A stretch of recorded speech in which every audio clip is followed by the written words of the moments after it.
शुरुआत एक बड़ी खबर के साथ और एक सवाल के साथ कि जब आतंकी तमाम है तो नाम हिंदू क्यों लिया गया। दरअसल अनुभव सिन्हा की एक वेब सीरीज नेटफ्लिक्स पर रिलीज होने जा रही है जिसका नाम है IC-814 द कंधार हाईजैक। इस वेब सीरीज में पाकिस्तानी मूल के आतंकियों का नाम हिंदू नाम पर रखा गया है, जिसको लेकर अब अनुभव सिन्हा की आलोचना हो रही है और उनसे तमाम सवाल भी पूछे जा रहे हैं। रिपोर्ट देखिए।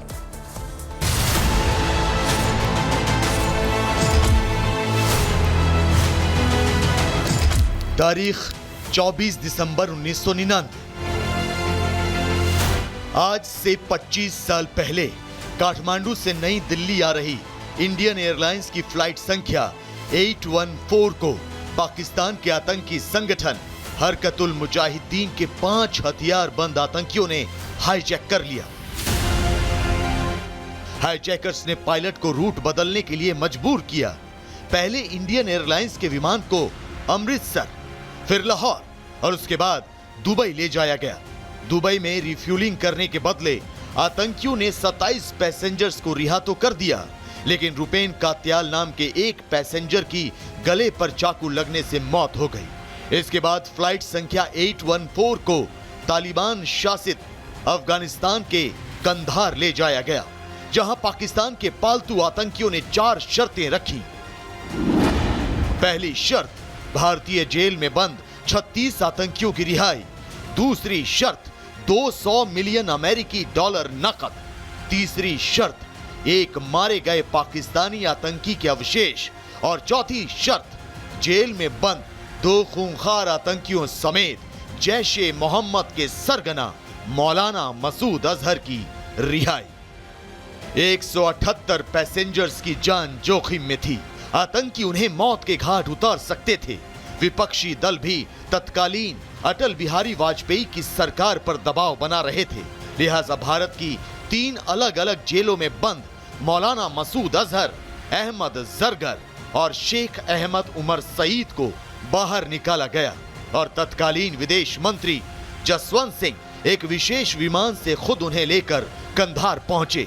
31 दिसंबर 1999 को तीनों की पहचान कराने के बाद तालिबान की मौजूदगी में उन्हें रिहा कर दिया गया और हाईजैक संकट खत्म हो गया।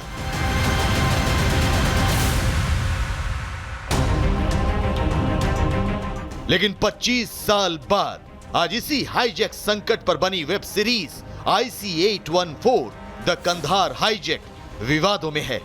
29 अगस्त को वेब सीरीज का प्रीमियर होने के बाद सोशल मीडिया से लेकर हर जगह हंगामा मचा हुआ है। सोशल मीडिया पर कहा जा रहा है कि IC-814 विमान के हाईजैकर्स के नाम बदले गए, इन्हें हिंदू नाम दिए गए, जबकि 1999 में इंडियन एयरलाइंस के विमान को हाईजैक करने वाले पाकिस्तानी आतंकी थे। आरोप है कि वेब सीरीज में अपहरणकर्ताओं को चीफ, डॉक्टर, बर्गर, भोला और शंकर का नाम दिया गया। फिल्म निर्माता अनुभव सिन्हा ने जानबूझकर हाईजैकर्स के हिंदू नाम रखे, जबकि वो मुस्लिम थे। यही नहीं, अनुभव सिन्हा पर तथ्यों को गलत तरीके से पेश करने और धार्मिक भावनाएं भड़काने के आरोप भी लग रहे हैं। नेटफ्लिक्स पर द कंधार हाईजैक एक पिक्चर उन्होंने रिलीज किया है। उस पिक्चर को देखने के बाद हर हिंदू को खून खौल जाएगा, जिसमें महादेव आदिदेव भोले बाबा को आतंकवादी बताया है। हम सहिष्णु हैं, इसके नाते जो जी में मर्जी आ रहा है सनातन पे ये पिक्चर बनाने वाले ऐसे पिक्चर बनाना शुरू किया। दुर्भाग्यपूर्ण है। सरकार इस विषय को संज्ञान में ले और इनके ऊपर सख्त कार्रवाई करे। ऐसे में सवाल ये है कि क्या अनुभव सिन्हा पर लग रहे इल्जाम सही हैं? क्या वाकई अनुभव सिन्हा ने अपनी web series IC-814 the Kandahar hijack में तथ्यों से छेड़छाड़ की?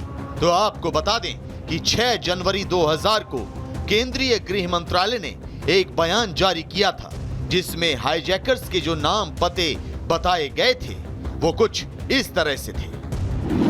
पाकिस्तान के बहावलपुर का रहने वाला इब्राहिम अतहर, पाकिस्तान के कराची का रहने वाला शाहिद अख्तर, कराची के डिफेंस एरिया का रहने वाला सनी अहमद काजी, कराची के अख्तर कॉलोनी का रहने वाला मिस्त्री जहूर इब्राहिम और पाकिस्तान के सुक्कुर सिटी का रहने वाला शाकिर।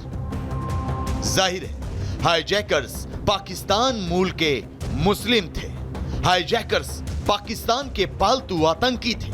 तो सवाल यह है कि अनुभव सिन्हा ने अपनी web series IC-814 the Kandahar hijack में पाकिस्तानी आतंकियों के नाम क्यों बदले? अनुभव सिन्हा ने असल मुस्लिम नामों की जगह गलत हिंदू नामों का इस्तेमाल क्यों किया? क्या अनुभव सिन्हा ने जानबूझकर पाकिस्तानी मुस्लिम आतंकियों के हिंदू नाम रखे?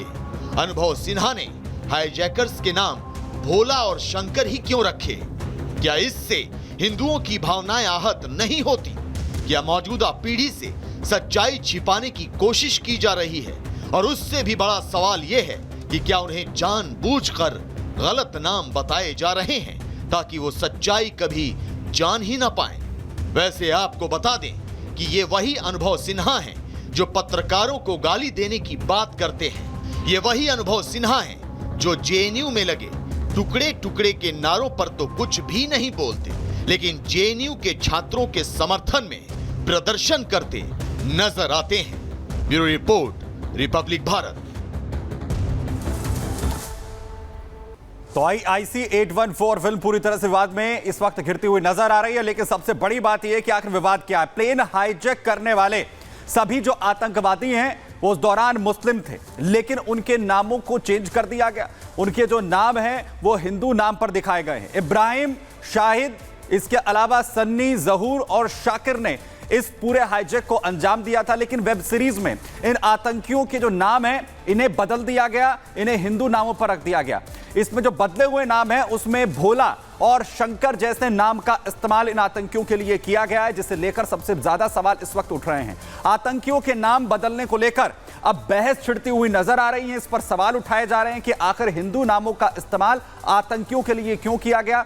उन आतंकियों के लिए जो कि मुस्लिम कम्युनिटी से आते हैं, मुस्लिम हैं, आखिर उनके लिए हिंदू नामों का इस्तेमाल जो है वो क्यों IC-814 फिल्म में किया गया है? आगे अपडेट दे रही है आपको अनामिका। तो आतंकियों के नाम बदलने को लेकर शुरू हुआ जो विवाद है वो अब ज्यादा बढ़ चला है। शायद यही वजह कि बीजेपी नेता राजीव चंद्रशेखर ने पूरे मामले पर सवाल खड़े किए हैं। साथ ही उन्होंने ये भी कहा है कि सूचना प्रसारण मंत्रालय ने पूरे मामले को लेकर जो वेब सीरीज पोर्टल है उनसे जवाब तलब भी किया है। क्या कुछ कहा गया उनकी ओर से, सुनवाते हैं आप। कांधार को जिस तरीके से जो हाईजैक किया गया था प्लेन, उसमें जो मुस्लिम आतंकी थे उनका हिंदू नाम का बात हुई, अब मिनिस्ट्री ने नोटिस किया गया, क्या कुछ कहेंगे? नहीं, देखिए IC-814 जो का हादसा जो है हम सब जानते हैं, हमारे इतिहास में बहुत ही दुखद और दर्दनाक एपिसोड था और हिस्टोरिकल इवेंट था। और हम सब जानते हैं कि पाकिस्तान के भेजे हुए ऐसा एजेंट के सपोर्ट से हाईजैकर्स ने ये एयरक्राफ्ट को काठमांडू से जाते हुए हाईजैक किया था। तो दुख तो होगा ये लोगों में, अगर आप एक पिक्चर बनाते हो हिस्टोरिकल फैक्ट के बारे में और उसको उसमें हाईजैकर्स के नाम हिंदू नाम अगर डालते तो लोगों को दुख तो है, दुख भी है, गुस्से में काफ़ी सारे लोग गुस्से में हैं, उत्तेजित भी हैं। तो मैं हमें खुशी है कि INB मिनिस्ट्री ने उनको बुलाया है और उनसे क्लैरिफिकेशन मांगा है कि ये आपने क्यों किया है।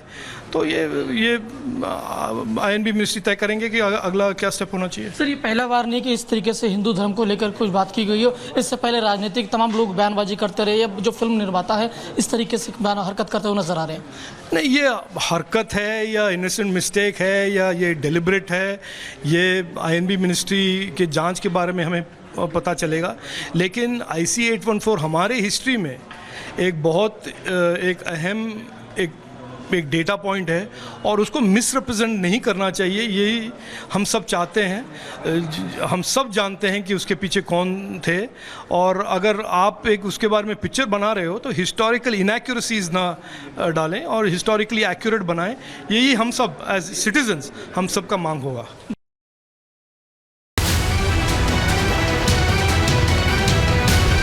जम्मू के सुंजमा आर्मी बेस पर एकाएक जो है संदिग्ध गतिविधि देखे जाने के बाद भारतीय सेना जो है फायरिंग शुरू कर दी है। इस वक्त आप देखेंगे तो जम्मू कश्मीर पुलिस के जो स्पेशल ऑपरेशंस टीम है वो भी यहां पर पहुंच चुकी है।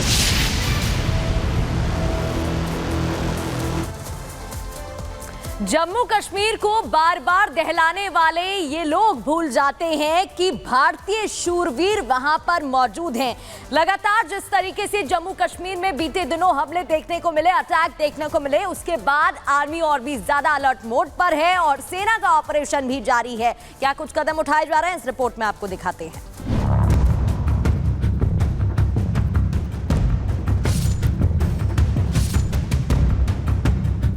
जम्मू कश्मीर में जैसे जैसे चुनाव की तारीख नजदीक आ रही है, वैसे वैसे आतंकी घटनाएं बढ़ती जा रही हैं। शांत जम्मू कश्मीर को वो अशांत करने की फिराक में है। आतंकिस्तान के आका अपने भाड़े के आतंकियों के जरिए राज्य को दहलाना चाहते हैं, लेकिन भारतीय जवान उनके मंसूबों पर पानी फेर रहे हैं। एक बार फिर से जम्मू में आतंकी घटना देखने को मिली, जहां सुंजवान इलाके में फायरिंग देखने को मिली। सुंजवान में आर्मी का सबसे बड़ा बेस कैंप है। वहां पर आतंकियों ने दिन दहाड़े गोलीबारी की।